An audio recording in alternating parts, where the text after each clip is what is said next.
Cricket chat room में आप सभी का स्वागत है। हम बात करेंगे आज आईपीएल 2025 के बारे में, जहां की है बात करेंगे हम आरसीबी के स्क्वाड के बारे में और अन्य सारी बात करेंगे आरसीबी से रिलेटेड। जैसे कि हम बात कर सकते हैं हमारे जो नए कैप्टन बने आरसीबी के रजत पाटीदार, तो उनके बारे में आप क्या कहना चाहेंगे? बिल्कुल मनीष, जिस तरीके से रजत पाटीदार की बात करें, आरसीबी के कैप्टन हैं, लेकिन कहीं ना कहीं बहुत लोग इस जो है डिसीजन से नाखुश भी रहे हैं, क्योंकि टीम में भुवनेश्वर कुमार हैं। विराट कोहली जो कि कप्तान नहीं रहना चाहते हैं, कप्तान नहीं है पिछले कई सीजन से, लेकिन अगर हम बात करें टीम में भुवनेश्वर कुमार भी शामिल है। जितना उनके पास मनीष एक्सपीरियंस है इंटरनेशनल क्रिकेट का, इंडियन प्रीमियर लीग का और डोमेस्टिक मैचेस का, जितना अनुभव वो अपने साथ लेके चलते हैं, मुझे लगता है पर्सनली और बहुत सारे फैंस का भी यही मानना है कि कहीं ना कहीं आरसीबी के पास एक बहुत ही अच्छे खिलाड़ी थे जो कि कप्तानी का रोल निभा सकते थे। क्योंकि रजत पाटीदार की बात करें तो ना तो उनका आईपीएल में बहुत ज़्यादा अनुभव है, 2022 से वो आईपीएल का उनका डेब्यू हुआ है, अभी 2025 का सीजन शुरू होने वाला है, तो आईपीएल का भी बहुत अनुभव नहीं है, इंटरनेशनल क्रिकेट का भी बहुत अनुभव नहीं है। तो कहीं ना कहीं ये डिसीजन लेना मतलब बहुत लोग नाखुश, और मुझे भी उतना समझ में नहीं आता है। देखिए, जैसे कि बात करें हमने भुवनेश्वर कुमार की, साथ ही साथ आरसीबी की टीम ये सोच रही है कि जो हमारे रजत पाटीदार है उनको हम लंबे तौर के लिए सोच रहे हैं। लंबे तौर के लिए सोच रहे हैं कि लंबा अगर हमें कोई अपना कैप्टन बनाना है तो धीरे धीरे हमें उसमें इन्वेस्टमेंट करना पड़ेगा। इसलिए हो सकता है आरसीबी की टीम ने जो है रजत पाटीदार की तरफ रुख किया है कि हम लंबे समय तक करें, जो इनका लूजिंग स्ट्रीक था उसके लिए क्या पता कुछ बेहतर ला सकते हैं। और साथ ही साथ रजत पाटीदार जो है इंजर्ड कोई प्लेयर हुआ था, उनके बिहाफ पर रजत पाटीदार को स्क्वाड में ऐड किया गया था। बिल्कुल 2022 में जो है उनकी जो एंट्री हुई थी वो एक इंजर्ड खिलाड़ी की वजह से ही हुई थी। जिस तरीके से अगर हम बात करें 2022 की, तो 2022 में उनका डेब्यू हुआ था। अगर हम इंजर्ड प्लेयर की बात करें तो सिसोदिया थे जो इंजर्ड हो गए थे 2022 में, उनकी जगह रिप्लेसमेंट के तौर पे आए थे। और 3 साल में इतना विकास कहीं ना कहीं जो है कप्तान के तौर पे सामने आना, ये एक मतलब एक अटकसा दिमाग में अटकता है कि कहीं ना कहीं और भी बहुत सारे खिलाड़ी थे, बहुत सारी टीम ऐसी भी हैं जिसमें ओवरसीज खिलाड़ियों को भी कप्तान बनाया गया है। यहाँ पे फिल सॉल्ट है, लिविंगस्टोन है, जिस तरीके के खिलाड़ी टीम में है, तो और भी कप्तान बन सकते थे। बेसिकली मुझे लगता है भारतीय लीग में भारतीय कप्तान होना चाहिए, जिससे बेहतर होता है, इसके कारण बस ऐसा किया गया है। बाकी आप देखिए कि आरसीबी के लिए उनका कैसा प्रदर्शन रहता है। प्रदर्शन उन्होंने अच्छा किया है, बाकी कप्तानी में देखते हैं उनका कैसा रोल होता है। आइए साथ ही साथ अब हम बात कर लेते हैं कि जो आरसीबी ने बैटर्स लिए हैं, जैसे कि हमारे बैटर्स में वन एंड ओनली सबसे पहले हम सब जानते हैं विराट कोहली आ गए हैं। विराट कोहली है, साथ ही साथ रजत पाटीदार है, कई सारे बैट्समैन आए हुए हैं। उसके बाद फिल सॉल्ट है जो कि एक बहुत इंग्लैंड के बहुत अच्छे बल्लेबाज हैं, केकेआर में उन्होंने बहुत अच्छा काम किया था। अब देखते हैं आरसीबी के लिए उनका कैसा रूप होता है। साथ ही साथ विकेट कीपर और बैट्समैन है जितेश शर्मा, इन्होंने भी अच्छा प्रदर्शन किया। अभी टीम इंडिया के लिए भी कुछ मैचेस खेले थे, बाकी इनका भी देखते हैं आरसीबी कैसा रहता है। और साथ ही साथ इन्होंने देवदत्त पट्टिकल जो कि एक लेफ्ट हैंडेड बैट्समैन है, उनको भी अपने टीम में शामिल किया है कि एक टीम को स्टेबिलिटी मिले। जैसे कि विराट कोहली ओपनिंग करेंगे मेरे हिसाब से फिल सॉल्ट के साथ, उसके बाद 1 डाउन 2 डाउन, ये इन्होंने सोचा हुआ है लंबा तक, इसलिए इन्होंने ऐसी टीम बनाई है। बिल्कुल मनीष, अगर बल्लेबाजी की बात करें, जिस तरीके से मनीष ने अभी बताया कि टीम में रजत पाटीदार हैं, विराट कोहली हैं, फिल सॉल्ट हैं, जितेश शर्मा है, देवदत्त पाटिकल है, स्वास्तिक चिकारा है, तो अगर हम बैटिंग लाइनअप को देखें 6 खिलाड़ी, और 6 खिलाड़ियों में से सिर्फ और सिर्फ एक ओवरसीज बल्लेबाज है फिल सॉल्ट के रूप में, तो कहीं ना कहीं जो जैसा कि मनीष ने बताया कि कप्तान के तौर पर एक भारतीय खिलाड़ियों को चुना गया, उसी तौर पर हम ये भी देख सकते हैं कि जो 6 बल्लेबाज है उसमें सिर्फ एक जो है ओवरसीज खिलाड़ी है।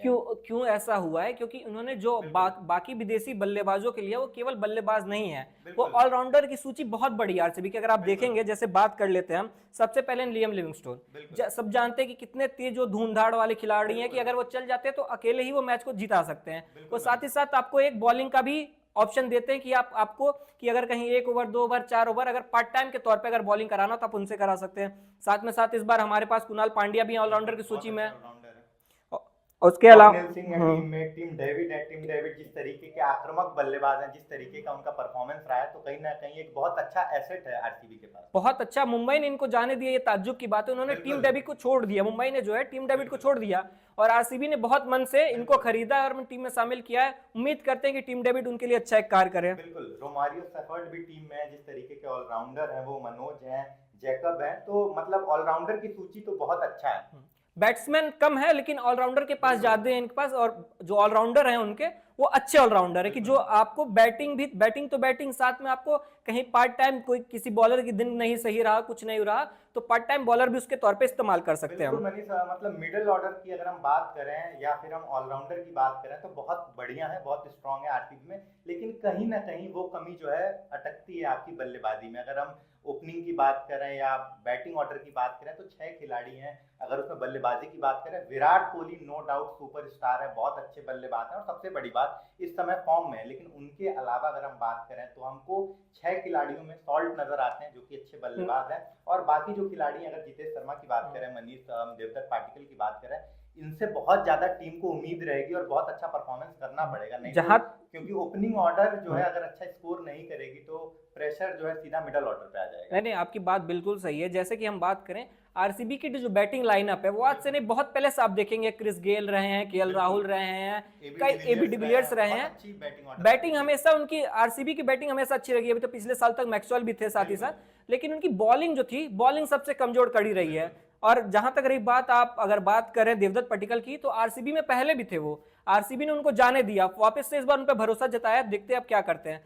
साथ ही साथ अब बॉलर्स की हम बात कर लेते हैं, तो वन, जैसे कि आपने शुरू में ही बात किया भुवनेश्वर कुमार की, तो भुवनेश्वर कुमार के आने से मुझे लगता है आरसीबी कहीं ना कहीं बॉलिंग से बहुत मजबूत हुई है। बिल्कुल, कहीं ना कहीं पहले सिराज थे और जिस तरीके की उम्मीद उनसे रहती थी वो उतना अच्छा परफॉर्मेंस नहीं दे पा रहे थे, और उनके रिप्लेसमेंट कहें या भुवनेश्वर की एंट्री कहें टीम में, बहुत अच्छी बात है। और बहुत अच्छा, जो जैसा कि मनीष ने बताया, बॉलिंग ऑर्डर हरदम से वीक रही है, बहुत जो माइनस पॉइंट रहा है बॉलिंग रहा है, और बहुत अच्छा रहेगा। मुझे भुवनेश्वर जिस तरीके के गेंदबाज है, बहुत अच्छा परफॉर्मेंस, शुरुआत में भी वो बिल्कुल स्विंग करा के विकेट ले सकते हैं, साथ ही साथ डेथ ओवर भी करा सकते हैं। उनके साथ हम देखेंगे कि भुवनेश्वर के साथ जो हमें देखने को मिलेंगे वो मिलेंगे जॉस हेजलवुड, बिल्कुल अच्छे ऑस्ट्रेलियन तेज गेंदबाज हैं, अच्छी लय पे डालते हैं, लंबे हाइट के हैं, उनकी बॉल जो है बाउंस तक की खाती है। तो इन दोनों का जो जोड़ी रहेगा मेरे हिसाब से बहुत बेहतर रहेगा। साथ ही साथ स्पिन अटैक भी है, जैसे हमने देखा कुणाल पांड्या है, उसके बाद अभी सुयश शर्मा जो है वो भी एक अच्छे बॉलर के रूप में साबित हुए हैं। तो गेंदबाजी के ऑर्डर की हम बात करें तो जोश हेजलवुड है, मनीष रसिकधर है, सुयश शर्मा है, भुवनेश्वर कुमार है, नुवन है, लुंगी इंगड़ी है, और साथ ही साथ अभिनंदन सिंह है, मोहित राठी है और यश दयाल है। तो यश दयाल को तो सूची अच्छी है मेरे, ठीक है, ऑन एन एवरेज सही है, एवरेज है, ऑन एन एवरेज सही है, लेकिन इनको बॉलिंग से ज्यादा ये अपने ऑलराउंडर पे मुझे लगता है यकीन जताएंगे। और साथ ही साथ उन्होंने ज्यादा टीम पे कितने, उन्होंने बस केवल विराट कोहली को रिटेन किया, रजत पाटीदार को रिटेन किया और यश दयाल को, देखने वाली बात है, यश दयाल को रिटेन किया। तो मुझे लगता है कि यश दयाल तो 100% वो प्लेइंग 11 में साबित होंगे। तो एक बार आप मेरे को ये बता सकते हैं कि आपके हिसाब से जो प्लेइंग 11 रहेगी आरसीबी टीम की इस साल की, आपके हिसाब से प्रिडिक्टेबल क्या हो सकता है, कि कैसे कौन कौन से प्लेयर आपको लगता है ओपन करेंगे, क्या मिडिल ऑर्डर में आ सकते हैं और क्या बॉलर हो सकते हैं? देखिए, अगर प्लेइंग 11 की बात करें मनीष, तो मुझे लगता है कि देखिए कप्तान तो आपके जो है रजत पाटीदार है, उनका तो खेलना निश्चित ही है। विराट मैं आपको एक बार सीक्वेंस वाइज में बता सकता हूं, एक बार आप ध्यान दीजिए, अगर मैं कहीं गलत रहूं तो आप उस पर टोकिएगा। मुझे लगता है विराट कोहली ओपन करेंगे फिल सॉल्ट के साथ। सबसे पहले मुझे लगता है फिल सॉल्ट, जैसा कि उन्होंने प्रदर्शन किया केकेआर के सामने पिछले आईपीएल में हमने देखा है, तो उनका ओपनिंग उनको कोई हटा नहीं सकता, अगर वो इंजर्ड ना रहे, भगवान ना करे इंजर्ड रहे, तो ओपनिंग जो रहेंगे विराट कोहली रहेंगे और साथ ही साथ उनके फिल सॉल्ट रहेंगे। और one down one and only अपने कैप्टन जो है, नए कैप्टन बने हैं, वो आएंगे। उसके बाद हमारे पास है लिविंग लिविंगस्टन आएंगे, उसके बाद जितेश शर्मा आएंगे, उसके बाद मुझे लगता है टीम डेविड आएंगे, कुणाल पांड्या आएंगे, उसके बाद जोश हेजलवुड हो गए आपके, भुवनेश्वर कुमार हो गए और जो है यश दयाल हो गए। बिल्कुल, कुछ ऐसा ही लाइनअप होने वाला है, मुझे भी कुछ ऐसा ही लग रहा था जिस तरीके का है। और साथ ही साथ मुझे लग रहा है रोमेरियो, सेफर्ड है, इनको भी मौका दिया जा सकता है, लेकिन फिर वही ओवरसीज खिलाड़ियों की बात आ जाती है कि सभी को खिलाना भी संभव नहीं है जिस तरीके का नियम है आईपीएल में। चार प्लेयर जो है हम अपने टीम में स्क्वाड में शामिल कर सकते हैं, जिसमें मुझे लगता है लिविंगस्टोन रहने चाहिए, जॉश हेजलवुड रहने चाहिए, फिल सॉल्ट रहने चाहिए और शायद मुझे लगता है कि टीम डेविड को ही ऐड करेंगे, बाकी सब हमारे इंडियन प्लेयर्स ही रहेंगे। इन तीनों खिलाड़ियों का तो खेलना निश्चित है, क्योंकि फिल सॉल्ट का परफॉर्मेंस जिस तरीके का रहा बहुत ही बढ़िया था।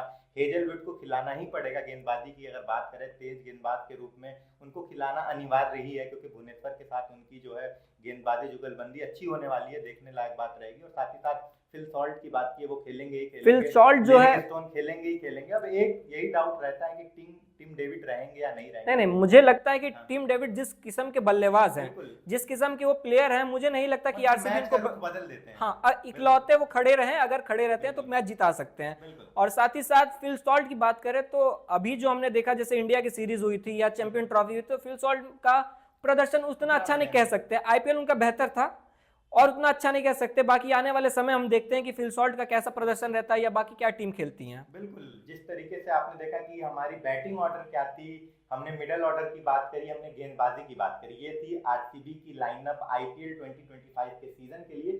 आपको क्या लगता है, आपकी क्या राय है, किस तरीके का बैटिंग ऑर्डर है, किस तरीके का मिडल ऑर्डर है, किस तरीके का बॉलिंग लाइनअप है? आपकी जो भी राय है और आपको ये वीडियो कैसा लगा कमेंट बॉक्स में जरूर बताइएगा। ये थे मनीष मेहता दिव्यांशु और आप देख रहे थे क्रिकेट चैट रूम।